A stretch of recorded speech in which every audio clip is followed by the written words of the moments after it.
Jod bura mawuok e duond bura mar UDA kod ODM owuok tung' mosuoge mana en jatend piny Rigathi Gachagua e wi dhok manyocha ogolo ni koko nyalo biro bedo e pacho kapo ni jatend piny William Ruto oyombe yiero ngana 2027. Jod bura mar Lego Usonga Samuel Atandi kaachiel kod nyawadgi ma Kuria East Marwa Kitayama okwedo weche Gachagua go ka bende gikwayo jopiny mondo mi odin itgi ne weche manyalo kelo sigu e kind jopiny.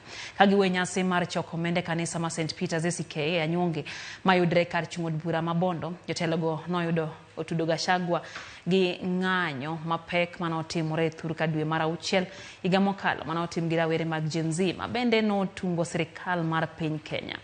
Negi jotelo kamoting'o jaod bura ma Engwen Joseph Kipto Gideon Ochanda ma Bondo, Senator Masia Dr. Ginga e kin mamoko. Okwayo kanyakla mar jo-Kenya mondo mi ochiw sir ne sirikal manywanda kaka yore nyayo kwe thurka.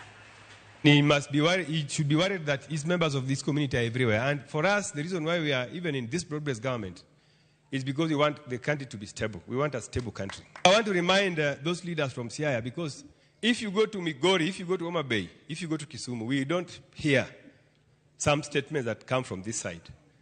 Those people who believe that development can just travel from Nairobi to here without leadership, without people presiding and negotiating for them. Anasema kwamba kama sio yeye, nchi simame. Hatujakuwa na amani hii kwa kubahatisha. Viongozi wetu wameipangia, wakaiona na wakatazamia.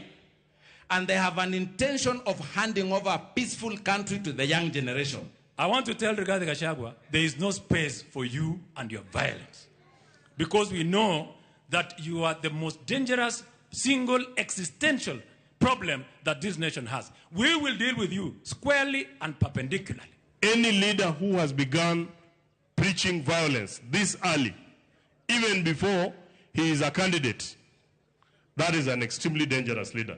In fact, Rigathi Gachagua continues to tell us, members of parliament who impeached him, that indeed we did the right thing for this nation. The people are very jealous that we are on the table where resources of the country are being shared, because all Kenyans are taxpayers, and those taxpayers must be given their fair share of the national cake. They must be given their fair share. Our area here must get a little more because we have been paying taxes for projects which did not come to our place. Mimi kutoka kule Rift Valley, kila wakati mimi ni mtu mpenda amani. Na imekuwa ngumu, haki ya Mungu, kupanda ile milima ni ngumu. Tukasema lazima tuteremke hapa chini. Ni rahisi kuteremka kuliko kufanya nini? Kupanda milima.